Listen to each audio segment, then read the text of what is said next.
This is a story of Mr. Tickle, based on the book series by Roger Hargraves, and read aloud by me, Christopher James Rush. This is a story of Mr. Tickle.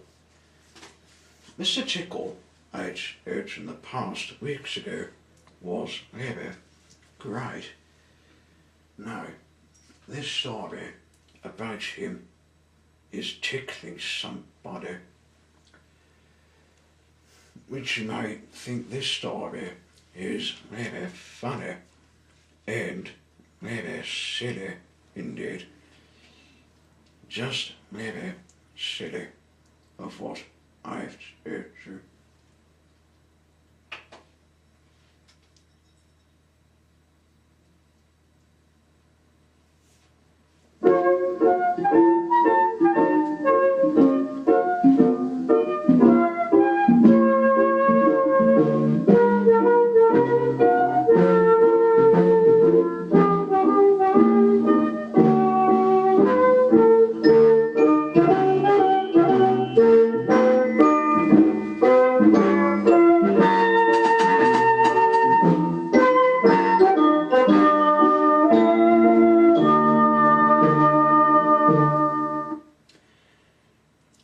This is a story of Mr. Tickle and read aloud by me, Christopher James Rush, the new storyteller.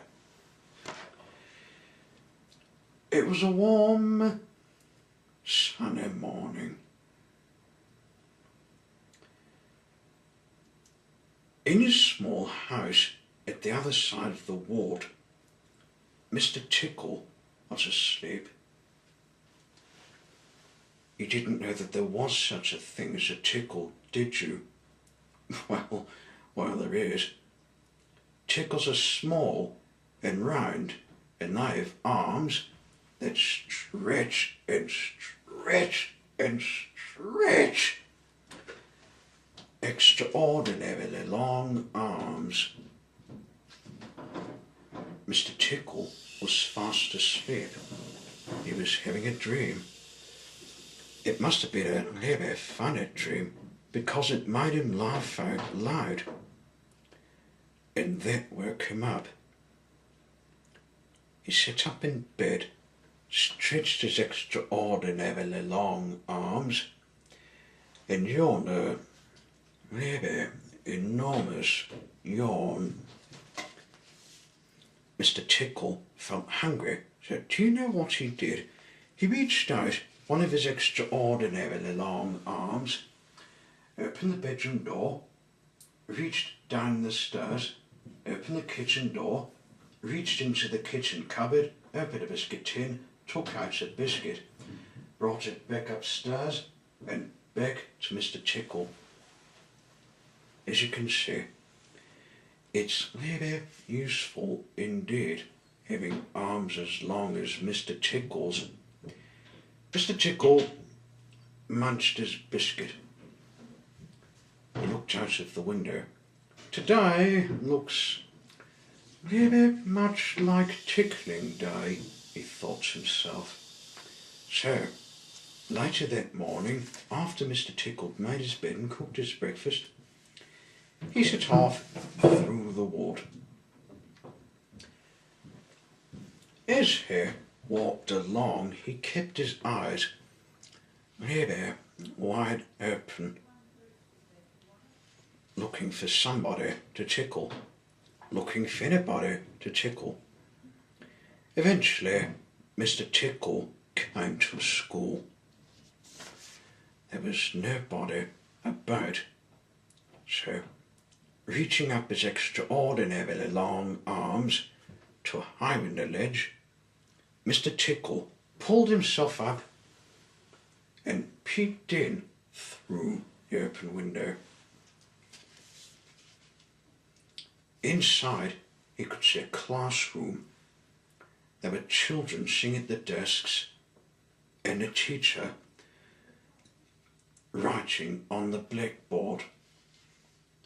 Mr. Tickle reached in through the window with an extraordinarily long arm of his, went up behind a little boy called Peter and tickled him on the back of his neck. Peter giggled out loud. "Stop it giggling at once," said the teacher sternly. Mr. Tickle waited a minute and then reached in through the window again. Mr. Tickle's extraordinarily long arm went right up to the teacher, paused, and then tickled. The teacher jumped in the air and turned around very quickly. She was there, but there was nobody there. Mr. Tickle grinned a mischievous grin. She was hiding under the window ledge very quietly. He waited another minute and then tickled the teacher again. This time he kept on tickling until soon the teacher was laughing out loud, yelling, "Stop it! Stop it, over!"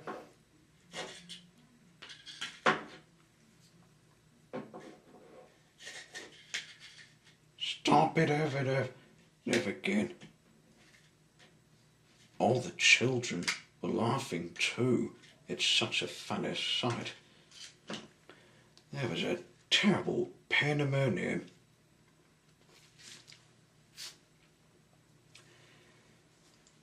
Eventually, Mr. Tickle thought he'd had enough fun, so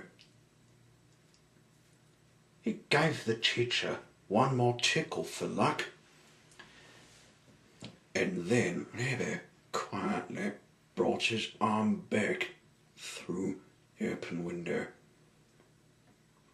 Chuckling to himself, he jumped down from the window, leaving the poor teacher to explain what it was all about, which of course he couldn't.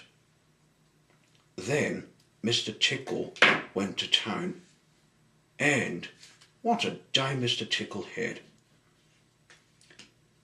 He tickled the policeman on traffic duty at the crossroads in the middle of the town. It caused an enormous traffic jam. He tickled the greengrocer just as he was piling apples neatly in his shop window. The greengrocer fell over backwards, and the apples rolled all over the shop. There were apples everywhere. At the railway station, the guard was about to wave his flag for the train to leave. As he lifted his arm in the air, Mr. Tickle tickled him. And every time he tried to wave his flag, Mr. Tickle tickled him. And tickled him again, until the train was 10 minutes late, and all the passengers were absolutely furious. That very fine day, Mr. Tickle tickled everybody. He tickled the doctor, he tickled the butcher, he even tickled Mr. Step the postman, who dropped all his letters into a puddle, and they all got very soaking wet. Then Mr. Tickle went home.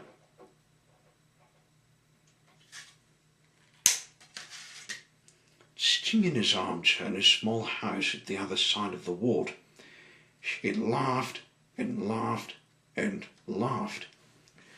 Every time he thought about all the people he tickled, and he found it all very funny and very strange. I mean, very silly. Indeed, him thinking of tickling all the people he tickled